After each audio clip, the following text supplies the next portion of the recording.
හරි. දැන් මෙහෙම වැඩක්. අපිට අවකලනය කරන්න තියෙනවා y සමානයි x වල x වෙනි බලය. මේක අවකලනය කරමු. x විශේෂයෙන් අවකලනය කරමු. dy යට dx සමානයි x වරක් x x වල ඍණ 1. ඉවරයි. එච්චරයි. ඉතින් උද්දම වාදයක් තියෙන්නේ. යන්න බෑ. මේ මගුලට වෙන්නේ ඈ. හරි රිද්දුසා. හරි. දැන් මෙතන ඇවිල්ලා විචල්‍යක විචල්‍ය බලයක් මාර වැඩි. අපි ඉගෙනගෙන තියෙන්නේ මොකද්ද? y සමානයි විචල්‍යක නියත බලයක් අපි ඉගෙනගෙන තියෙනවා. මේක අවකලනය කරපුවම dy යට dx සමානයි n x n ඍණ 1. මේකනේ. හැබැයි මේක ඇප්ලයි කරන්න බෑ. හරි.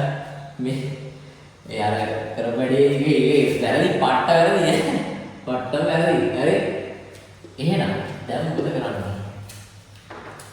දැන් මේක මෙහෙම කරන්න බෑ. විචල්‍ය බලය. මේ වගේ අවස්ථාවකදී අපි කරනවා දෙපැත්තටම ලඝු e පාදයට දානවා. ලඝු e පාදයට දානවා. ලඝු ගැන පොඩි අයිඩියා එකක් තියෙන්නත් ඕන. එතකොට අවකලනය කරන අයිඩියා එකක් තියෙන්න ඕන. හරි. ලඝු e පාදයට දානවා. එතකොට මම මේක කියනවා ලඝු e පාදයට y සමානයි බලය එනවා ඉස්සරහට x වරක් ලඝු e පාදයට x. මේ වෙනවා log e පාදයට y කියන එක මම ලියනවා ln y කියලා. x ලඝු e පාදයට x එක්කන ln x කියලා ලියන්න පුළුවන්. හරි. දැන් මෙයාව x විශේෂයෙන් මම අවකලනය කරනවා. x විශේෂයෙන් අවකලනය කරනවා. මම අවකලනය කරන පැනමුලවම දකින්නේ නැහැ y වල. මම දකින්නේ l එන්න. l එන්න. l තියෙන්නේ. l. එහෙනම් මොකද කරන්නේ? එක යට y. l එන්න අවකලනය කරාම එක යට y. අම්මට ඊට පස්සේ තමයි y වල දකින්නේ. අර y නෙන්නේ මාර වැඩි. dy යට dx එන. y අවකලනය කරනවා x විශේෂයෙන් dy යට dx. සමානයි මේ පැත්තට y. x වරක් ln x ශ්‍රීදේක ගුණිතයක් අවකලනය වෙන්නේ පළවෙනි එක්කෙනා වතාවක් දෙවෙනි එක්කෙනාගේ අවකලනය.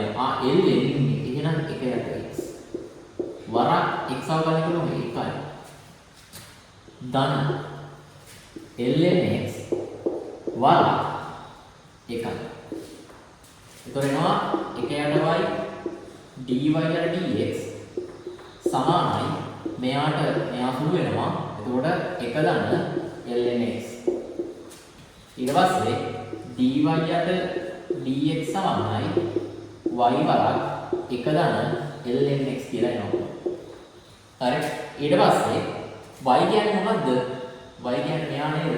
එහෙනම් dy යට dx සමානයි y කියන්නේ අර x වර x වෙනි බලය එක දන්න ln x.